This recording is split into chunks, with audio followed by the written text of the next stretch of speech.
Alrighty, welcome Saturday morning yogis.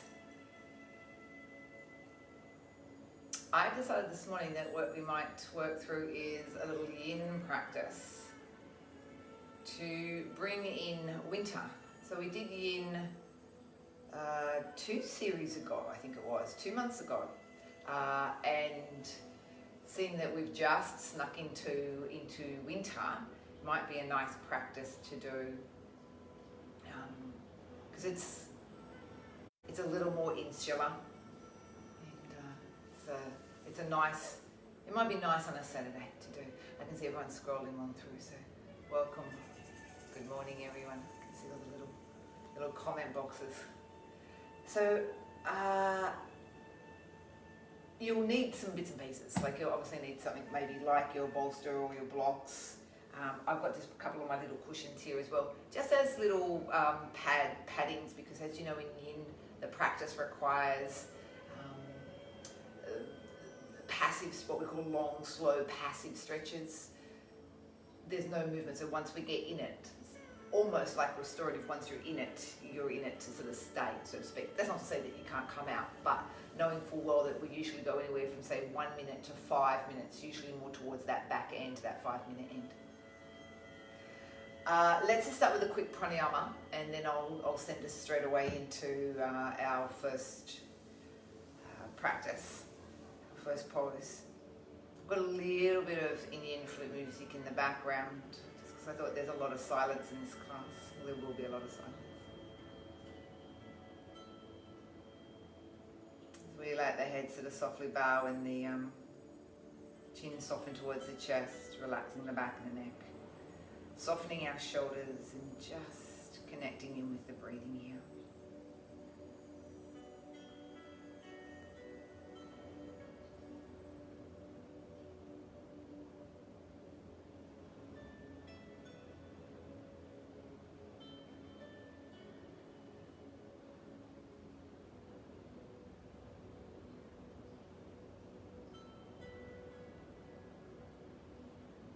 And once we've got breath rolling and coming in and out through the nose, perhaps focus on refining and the breath. So that might be something like looking at its length, or how slow and steady that you can bring it both in and out through the nose.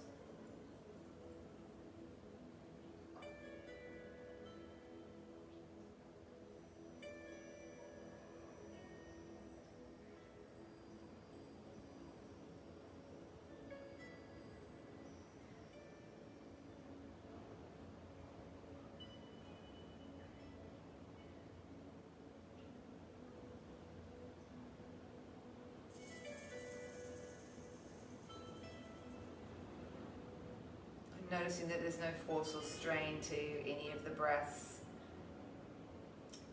Perhaps it's just a little quick check-in on the neck, the throat, facial muscles.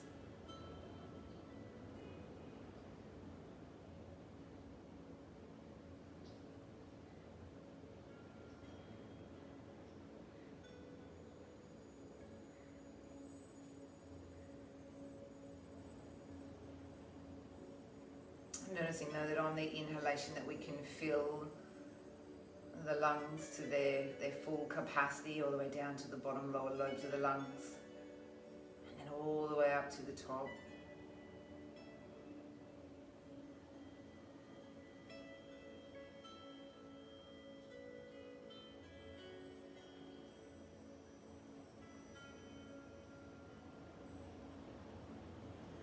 And as we empty, all of the breath is released from the lungs, right down to that last final drop.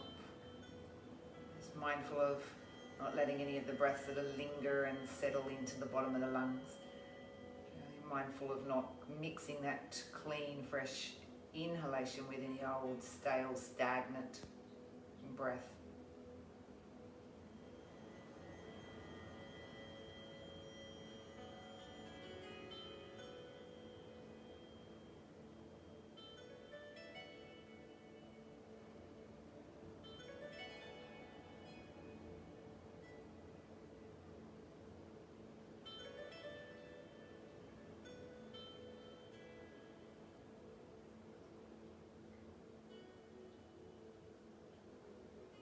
just noticing that as we slow the breath down, we're starting to also slow that nervous system down. We're allowing that parasympathetic nervous system to sort of kick in. And that's very important in our yin practice.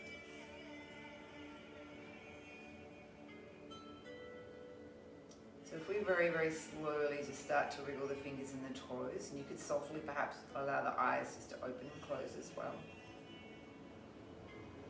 And we start to move into our very first pose. I didn't mention, though I should have, our yin practice for winter looks at, in the Chinese medicine realm of the yin practice, looks at the kidneys and the bladder meridians.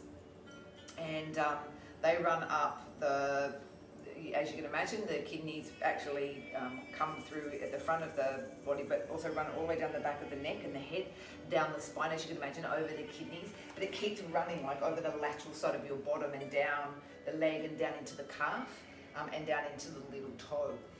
And the bladder runs up through the front of the body, as you can imagine.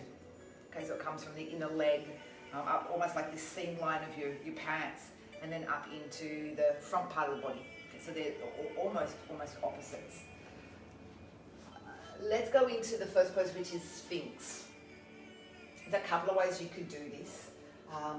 For me, I prefer having something like my bolster underneath my, so this is, as we know, this is our Sphinx pose, elbows underneath, shoulders. For me, having a bolster underneath my chest stops me from dropping down into the shoulders and not loading into my arms. But you might, if you've got something really big and a thick bolster, that might be too much. It's not underneath my belly. You can see that my tummy, my belly button is still on the floor. So take your time, don't rush it. You could play around. You might think, maybe these two might be enough for me on this one. Or you might need to flatten down your bolster. Have a little play. So for me, that's probably a little bit better, because I'm not so high up. Because I still want to feel like there's some work happening. Okay. So I want to feel like that it's not restorative. Okay, so it's not my legs up the wall and I'm doing nothing. There's still some active work. Okay, and that's the thing with yin, that it's there to work through all of the connective tissue, the connective layers of the body, so ligaments, tendons, cartilage. But I'm not trying to load up into anything. Very much about that practice of less is more for yin. I guess all I'd remind you of in this one is watch that you don't end up like this. Okay, dropped into those shoulders. But still needs to be a bit of passive work into the back. But as you sit here, perhaps you start to notice you can soften the shoulder blades down the spine a fraction more. It's almost like that they're melting down your back. Gaze is always there between the two arms.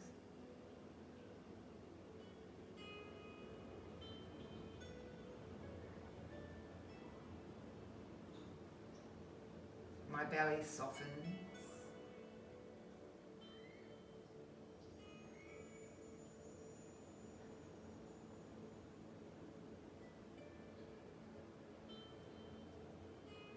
We have time here. So we're very mindful of the slowness that comes to each breath, the length that we can continue to have with each breath.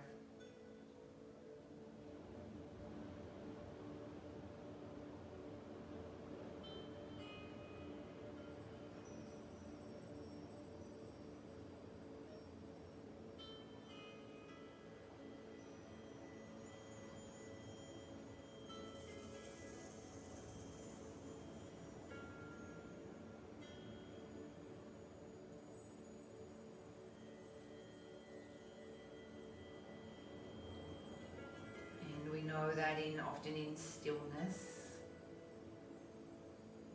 a little bit of silence, perhaps it's easy to wander off.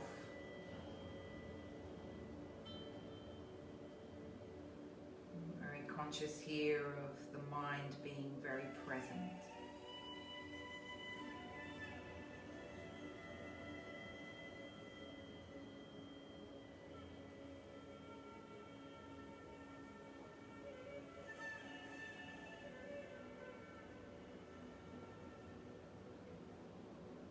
So Sphinx pose is kidney driven because there's this very subtle compression that's happening in the kidneys here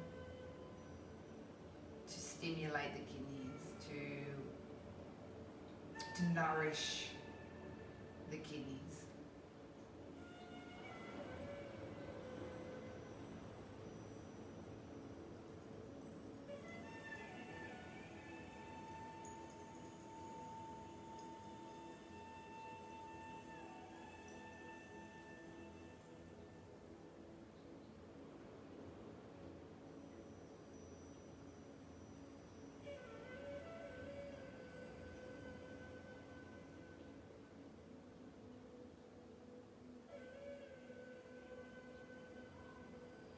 Just noticing any other parts of the body that might want to hold on here. Yeah, those shoulders starting to grip, and can we allow those shoulder blades just to continue to melt down the spine? Perhaps a little check in the facial muscles. Are they soft?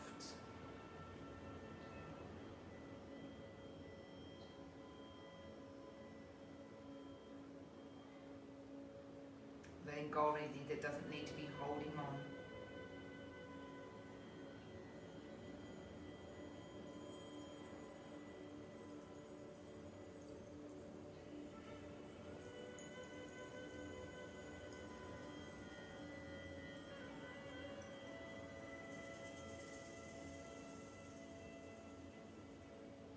Gives us that perfect opportunity to just feel into the body.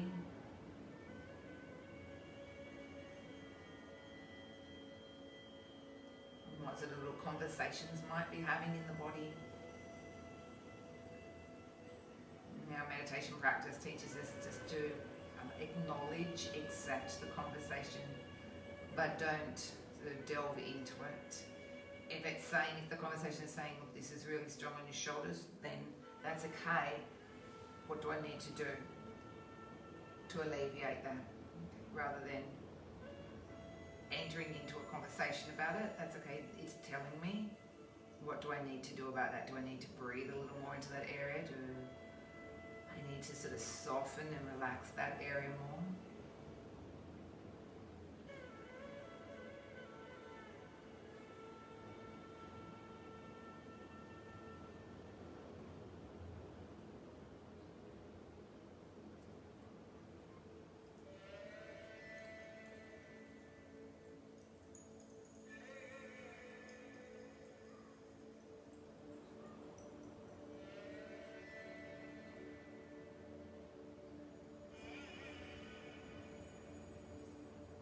I'll sit us here for another 3 breaths if that's still comfortable for you.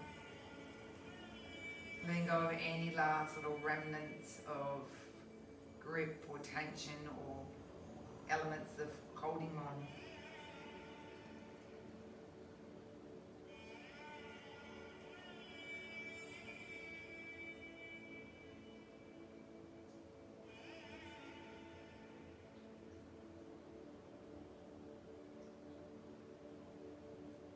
We ease out of this one, just like going in, we don't rush through it.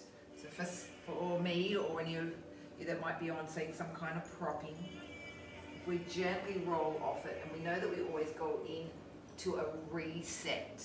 Reset first this time will be down onto the floor, hands can sit underneath the forehead, turn the head, or maybe not, turn the head one way, just one way. So reset and rest is where now the body can start to, manufacture itself and it's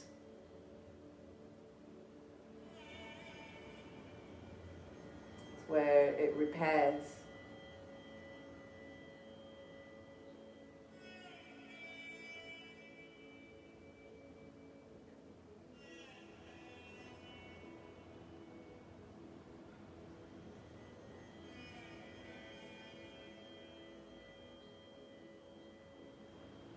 Turn the head the other way when you're ready.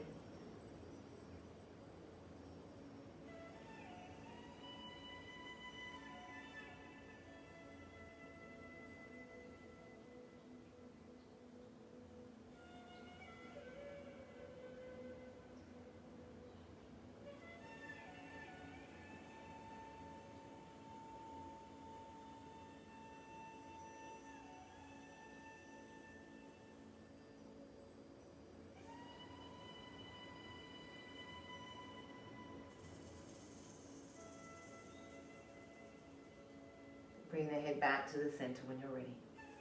As we work the hands into the ribs here, just very slowly pull up. And transition between poses slowly. This next one is a forward fold. So coming through the front here. I would definitely suggest, even if you are really actively mobile in your hamstrings, I would definitely suggest some kind of elevation here. Even if it's just something a bit little, what it does is it's going to set this back part of the pelvis into neutral.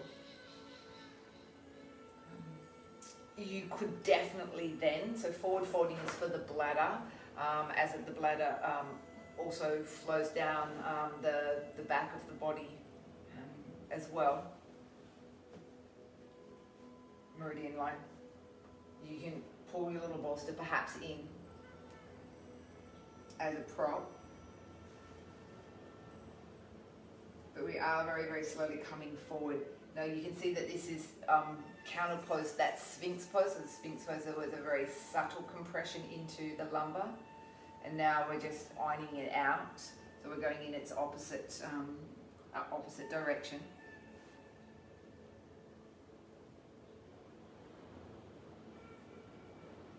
Now you might find that the head wants some propping, and if that's okay, again, it doesn't have to look pretty. It just has to work. So that there isn't any strain. Yes, we all know in Yin that we have to feel that element of uncomfortableness in the pose. Okay, but I also talk about the difference between being uncomfortable and unbearable. There is a real difference. So uncomfortable might be, oh, I can really start to feel how it's opening up those channels in my back, but wow, also down the backs of those legs.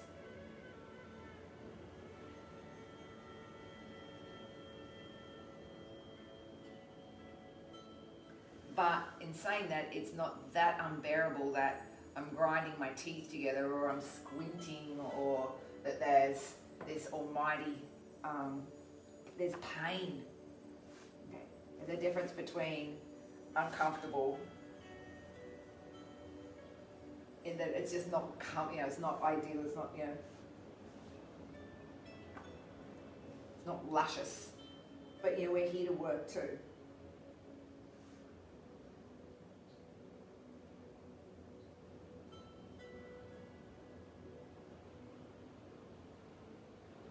We're here to find that edge. We talk about the edge in Yin practice of where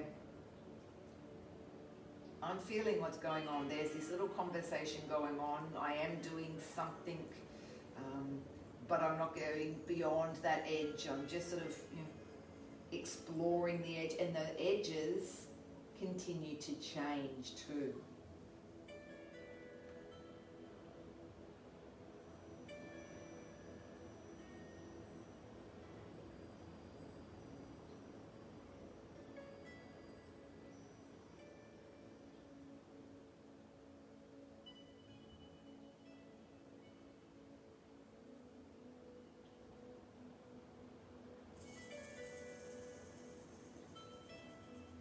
And you might notice where the edges are and how that they change, because maybe you don't need so many propping any longer. And you can allow maybe one of the props to ease off, or move it further down even.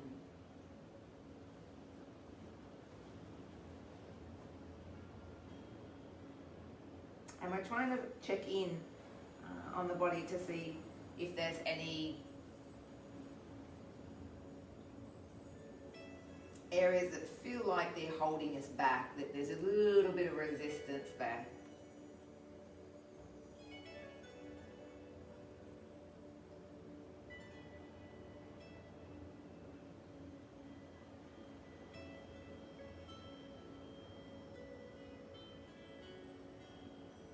So we try to be mindful of not holding on here. We let the body feel sort of quite limp and quite heavy.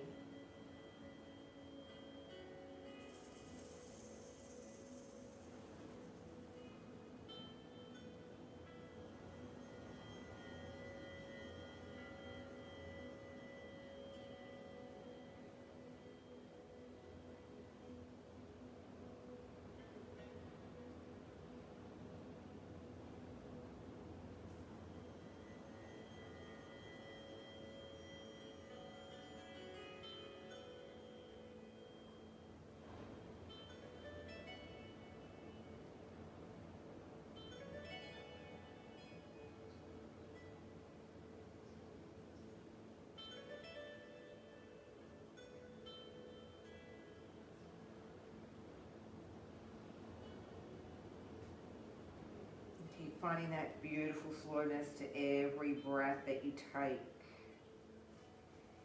The body softens.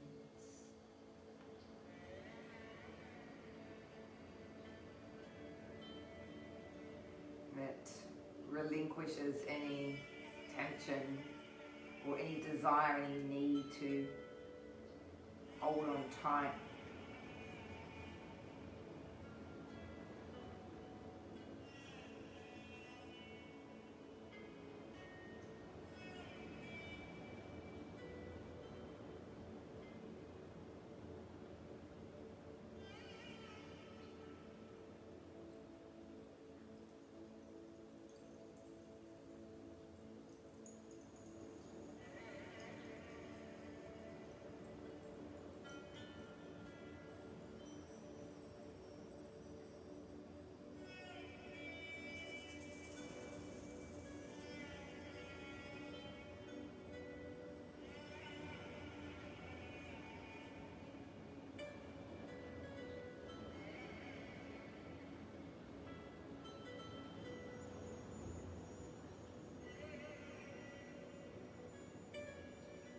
Start to notice those little edges changing.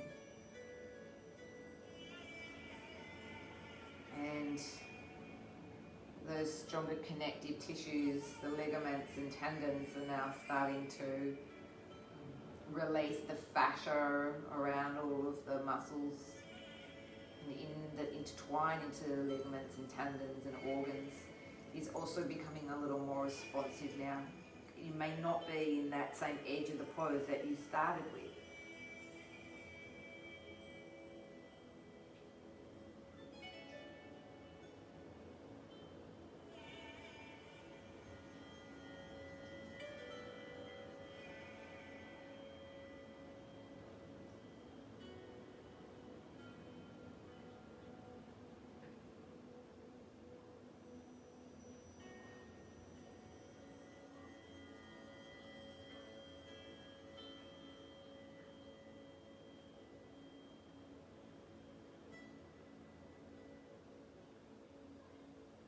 Let's sit here for, let's take another 3 breaths. See what we can find in those last 3 breaths.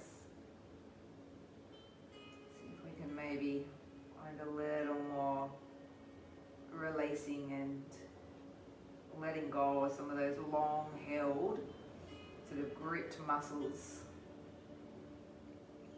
Hamstrings are notorious for gripping and holding, so 2 of these low back muscles.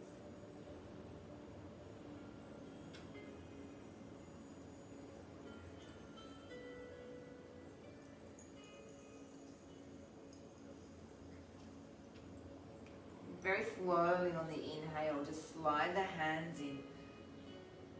Reconfigure the back to be long. And our reset here will be Shavasana, lying all the way back down. I don't know about you, but I could definitely notice the difference between when I started and when I finished that. The difference of the range and how those hamstrings, and particularly for me, it's my lower back that really was able to let go here. You don't have to have straight legs if that doesn't serve you. You can have bent legs. We're just trying to release the back into a neutral place again. Remember, it's where the sort of injection of all the work happens.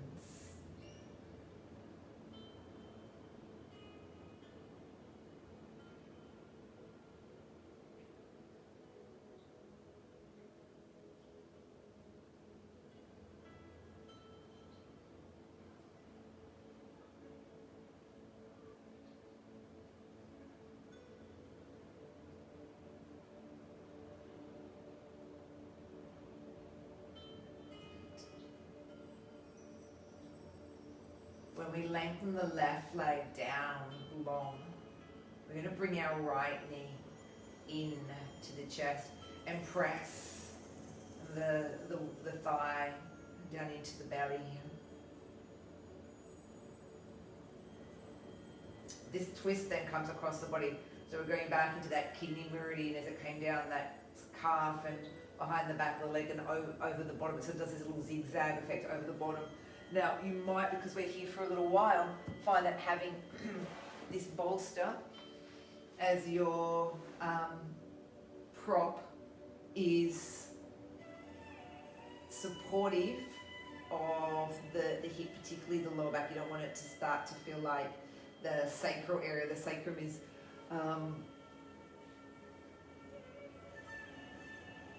feeling, let's say, overstretched.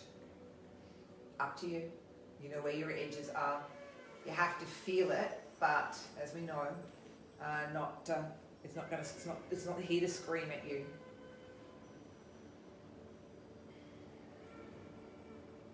It could be even a little, a smaller height. Could just be the one edge of the block.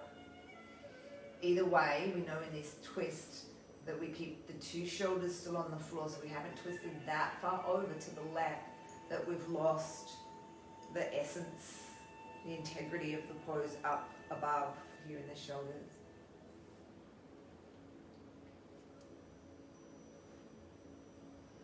Remember, those edges do change too. Inevitably, the lower back and the bottom, the glute muscles will start to soften here, and this leg will give more. So be patient.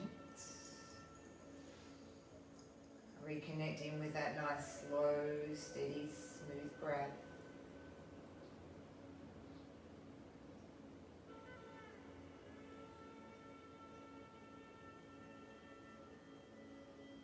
And getting comfortable, remember, in that little element of uncomfortableness.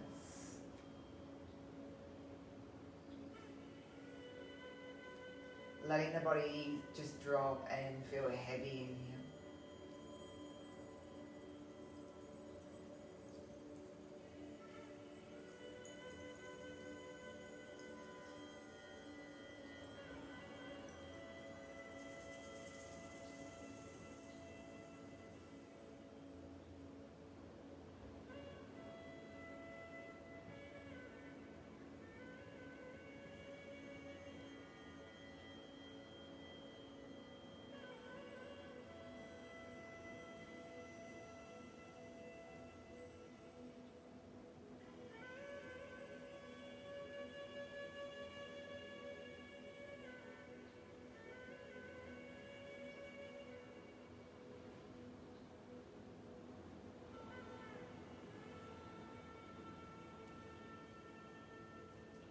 Allowing that mind to stay very present.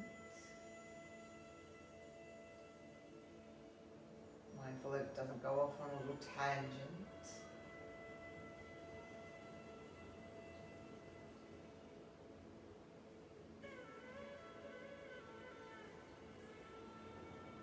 Perhaps observing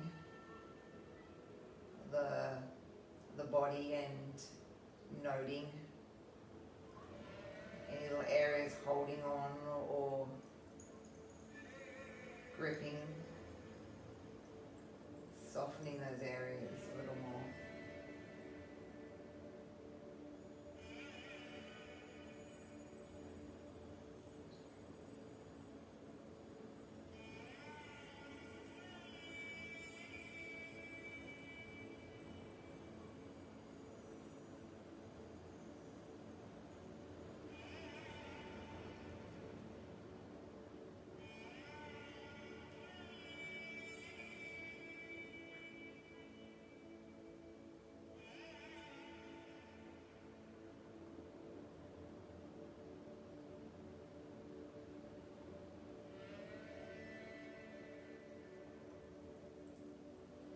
Trying just to check in on that upper part of the body, and as we've sort of softened into it, have we lost any contact over onto the floor with our shoulders?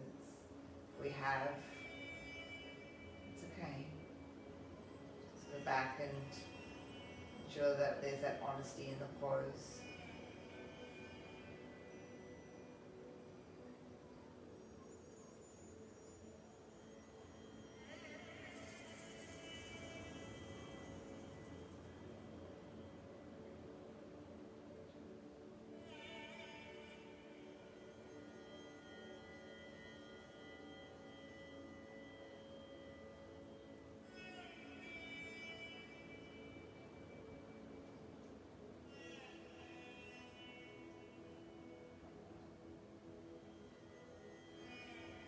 When we move out of this one, let's just stay for another 3 breaths.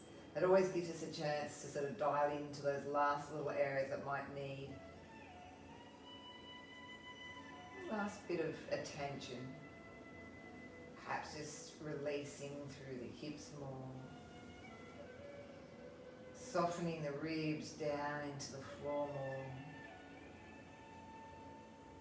Or just emptying any sort of hold or heaviness.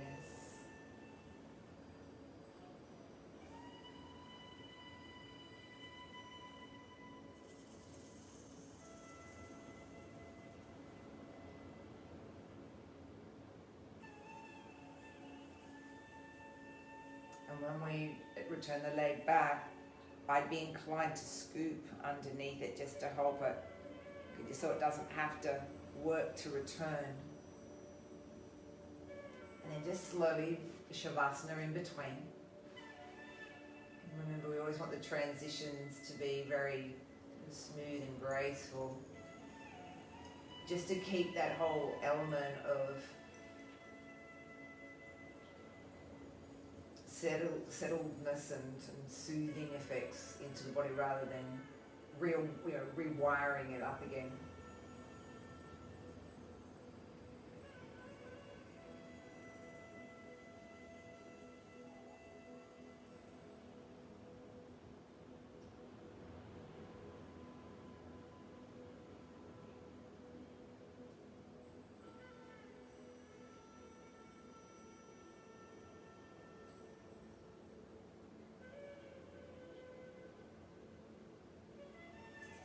As we bring the left knee in now. Just give it a little tight tug over here. It'll help to stretch out the left side of the body.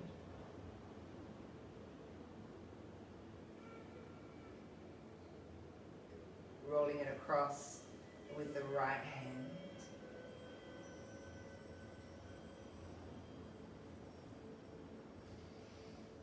Remember, we are here really like we are in meditation, just as the observer, just as what we call the witness.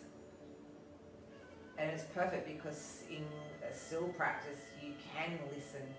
You can just observe what's going on here. Why, and not to ask questions necessarily, but just to observe the effects of what's going on, and then send in your energy. We'll talk about where where our focus goes, our energy flows. We focus, say, in the area that's asking for some attention, that has that little conversation going on with you, and what do I have to do then? Just to soften into that area more perhaps, or to deal with that area. Can simply just be a matter of my breathing. Can it be just simply a matter of me sending my attention into that area and just seeing if I could find a way to relax the area, soften it, let it go.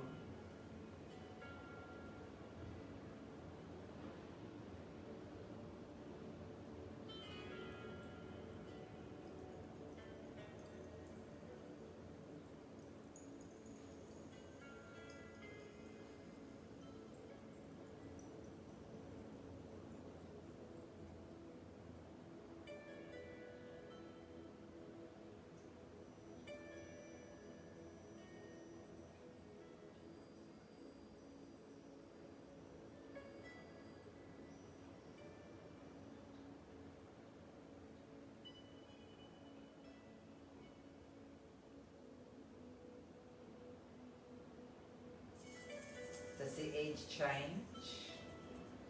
And if the edge changes, can we find a way to recreate the new edge? A new little element of being uncomfortable, bearably uncomfortable.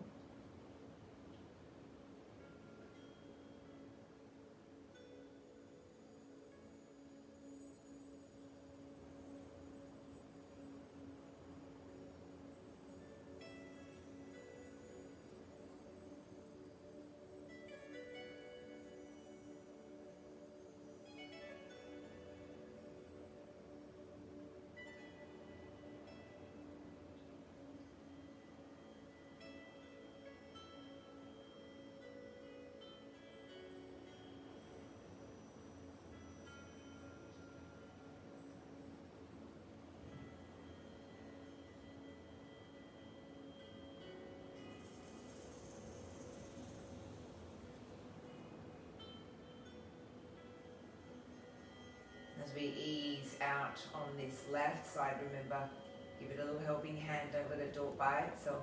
We're here to support it. Both legs can either go long into Shavasana or they can stay bent. If they were bent, I'd be inclined maybe to let my knees knock together. This will just keep the back of the sacrum wide, so it'll sort of sprawl out the back of the pelvis. It'll narrow the front of the pelvis, but that's okay. Or straight legs, whatever works, whatever will allow the body just to regroup and recalibrate itself.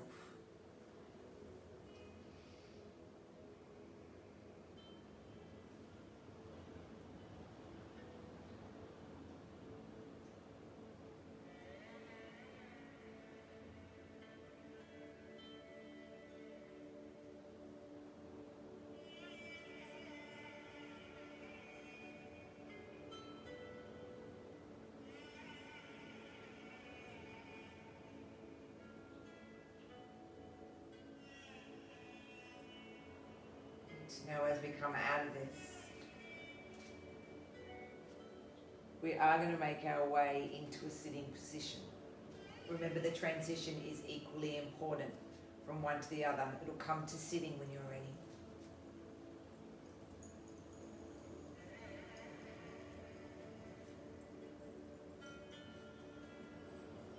We're up. Your butterfly pose. Definitely, again, another little suggestion. Pop some kind of elevation. You notice that I sit on that little tip on the end of it. That's how it gives the rest of my bottom a chance to sort of go over the edges of it. Now, if I was sitting here and I found that it was too straining on my groin, I might pull in my block just for it to rest on. I don't feel uncomfortable at this point, so for me, I'm happy not to.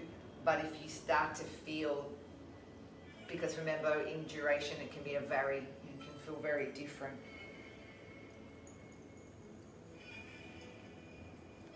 So we let gravity be our friend here. We let gravity do the work for us, as opposed to us doing the work with our elbows. You're most welcome to start to fold forward in this. Remember though that as we do come forward, it's always a straight spine as opposed to us trying to round the back. You'll feel a different edge with that forward fold. It's always a little stronger in the groin as we come into forward fold. Now we've warmed to all those beautiful ligaments in the lumbar and that the sacral ligaments, the sacral ligaments in the sacrum lumbar region in our forward fold. Okay, so they've been there before, their little memories know this. So you might notice that coming forward is not as intense as what it might be if we were just to go into butterfly pose or cobbler pose.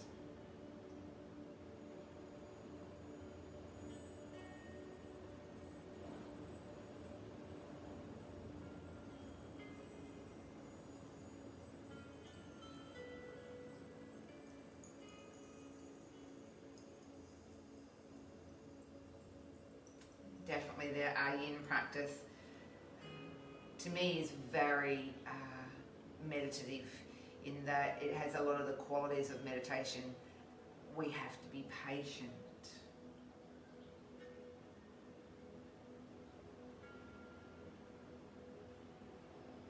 We have to connect in with the breath. We have to listen to the body. There's definitely more mind-body connection, conversation.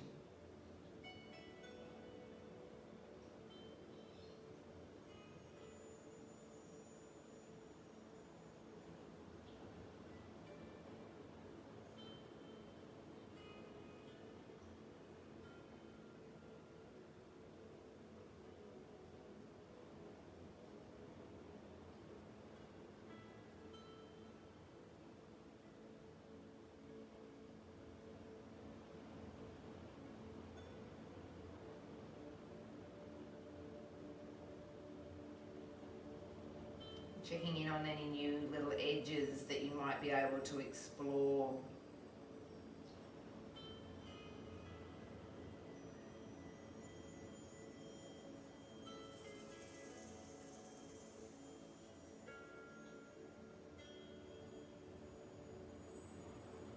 And breathing into the areas of conversation, the areas that might be just having that sort of quiet personal little chat to you, telling you what's going on.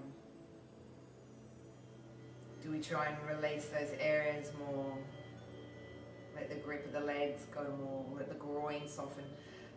Is it that's even something as simple as the pelvic floor? Is it trying to pull or grip up, which to support the pelvis? Can we soften some of those more deeper muscles that are, you know, our holding on muscles, our stabilizing, little sort of stabilizers that pull out to the side to anchor us.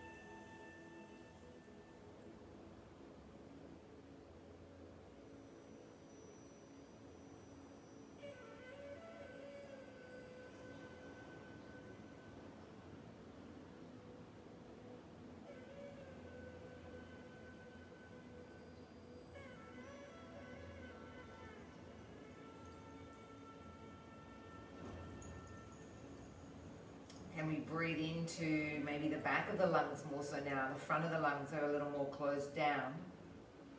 Can we send the breath into the back of the lungs and into the back of the rib cage, finding width and expansion come across the back?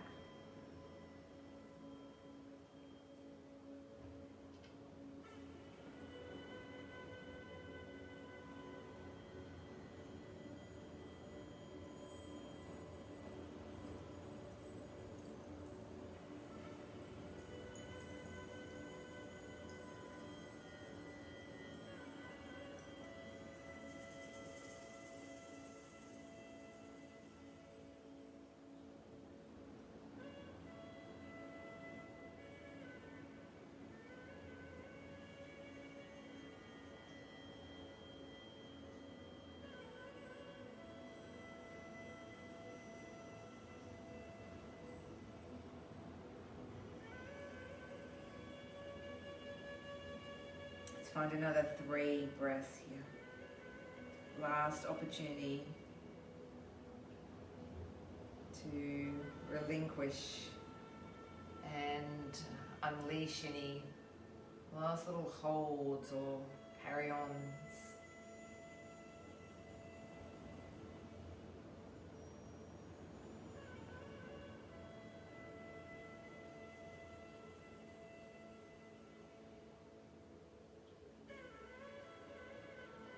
When we come up, it's definitely an inhale. Maybe the hands press into the floor. It's slow, slow, slow as we go. We know how long we were down there. We want to be kind as we pull back up. Help the knees slowly come back in. Good. As we reset into this one, I'd be inclined to find our way, because that'll actually send us into our next one, downwards towards the floor.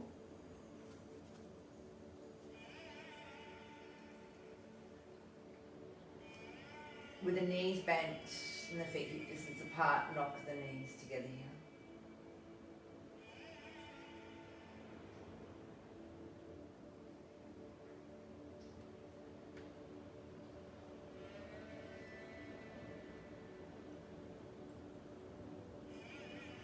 So we often find that many of the poses attached to Winter Yin practice or the bladder meridian component of winter forward kind of actions, or where the body closes down and in towards itself. This one doesn't, but it's quite common because of that whole idea of in winter we go through those elements of slowing down, staying more indoors. You know, we look at the animal kingdom, hibernation, and so that the same elements tend to come through in the practice. So Sphinx was down because our head was looking down. We weren't sort of wide and open here. Cross your left leg over your right leg. Draw the two knees now down towards the left side of your mat. This is that little zigzaggy effect of that kidney meridian. Now the kidneys are detoxification organs, purifying organs. So I guess as we open up these channels, it helps to stimulate the kidneys to do their job. And if we look at us as a human existence, for us in winter, our food behaviour is very different. Our diet's often very different in winter than it is in summer. It's a little heavier, the foods, sometimes needing more work to either break it down, to digest it, or to detoxify it.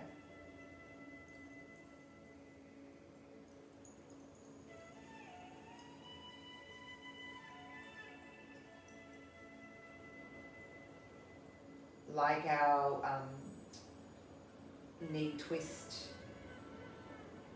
earlier on, because this is still going into that twisted mode here, you would be mindful of that connection that you keep there on the floor with your two shoulders so that you can still stay in a twist. If we find that it's pulling too much on any part of the body, and it would probably be more likely on the right side of the body, like I've just done now here, where you could wedge a little pillow or a prop underneath the legs here. I could start to feel that the edge was getting too strong, because obviously there's a lot of weight pulling down on these knees.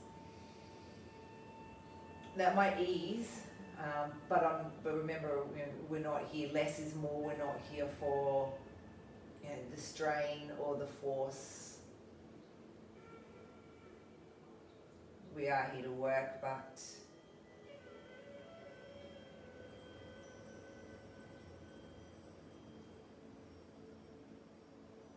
not to do any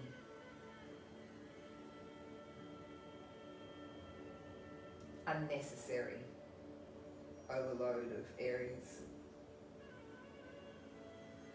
Keep that breath full. Big inhalations, big full inhalations means big full exhalations, and we want those. They're our tool of, you know, dissolving any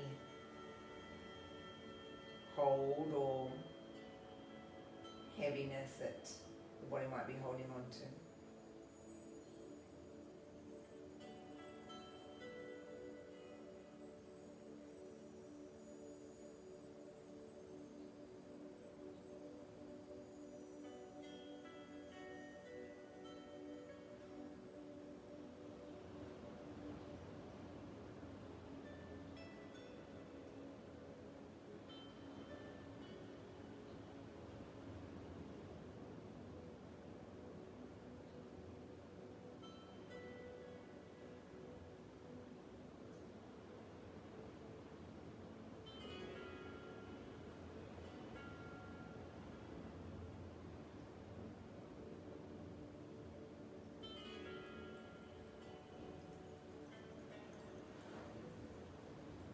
Now, again, if you feel that it might be of help to assist the legs back to center, please do. Again, this can be quite a strong twist. Again, towards that kidney area. Feet back on the mat, knees not. Or long, I don't mind. Your choice. What feels right for you. That's what yin is all about. Listening to the body. Nourishing it by allowing it to be still but still passively working.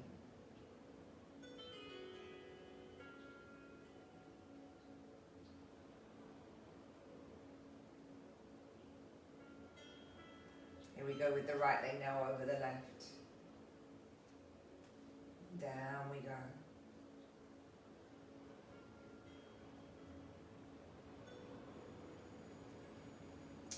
Just observing, just witnessing what's happening.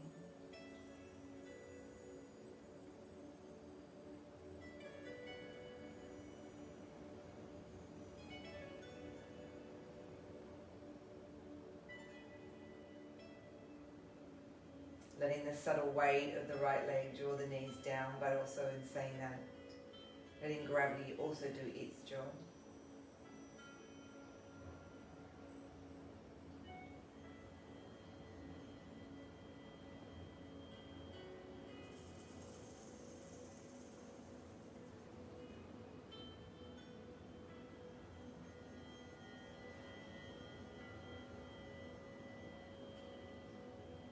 Noticing that natural rhythm of your breath now. Towards the end of this practice, that breathing is very, very slow. It's very effortless.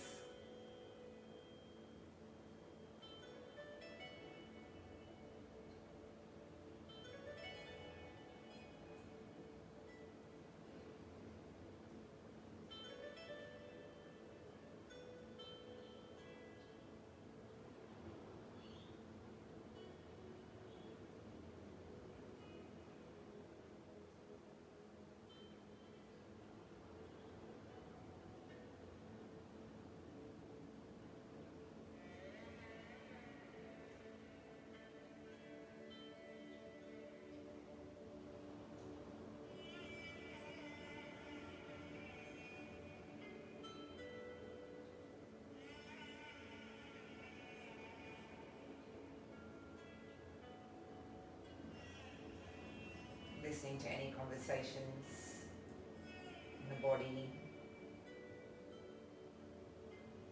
responding,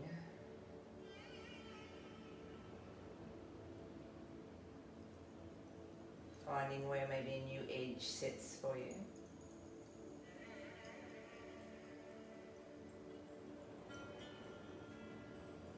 Is it that the ribs need to rework or refine their contact on the mat again?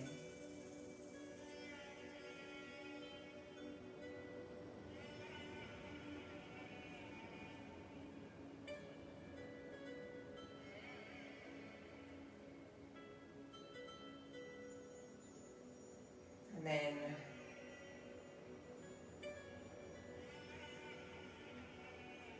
taking a moment to assist the legs back slowly to center. Remember that transition needs to still be very, very slow so the body doesn't become too overwhelmed. long straight legs into Shavasana now.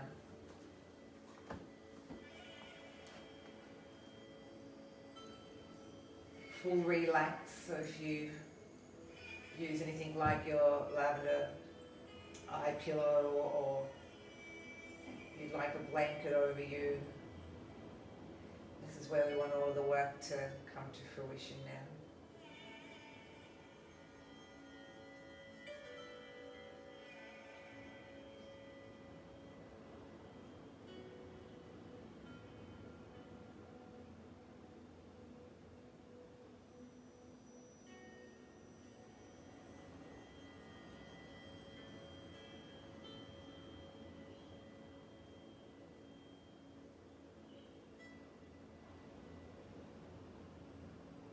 Final opportunity to just surrender,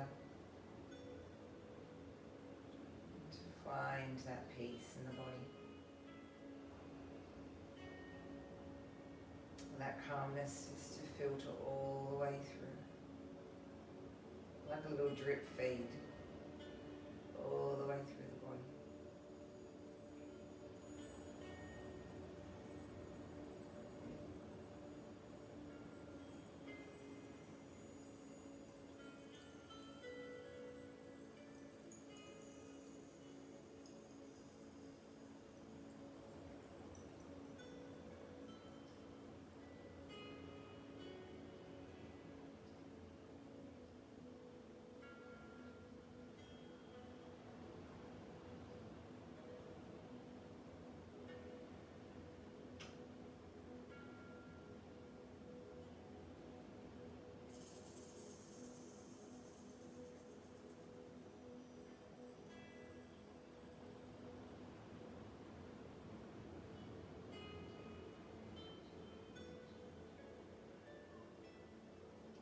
As we ease out of our rest here, bring the senses and our awareness back to being in the room,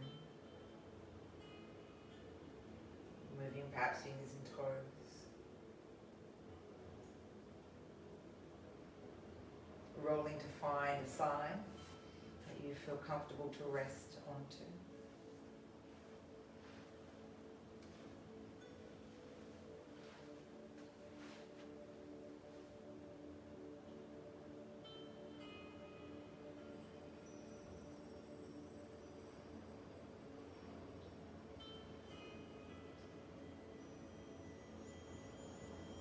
Using your hands, bring your way up slowly to sit.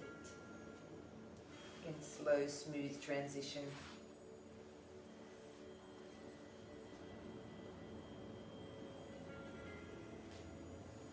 We get to bring our palms to the heart.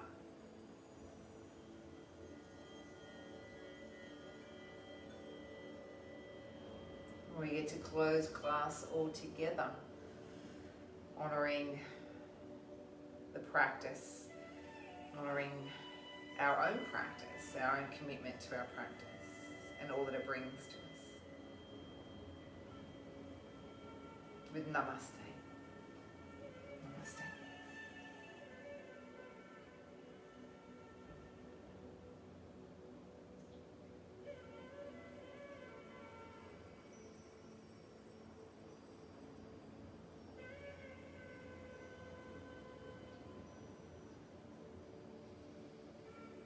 Saturday yoga done.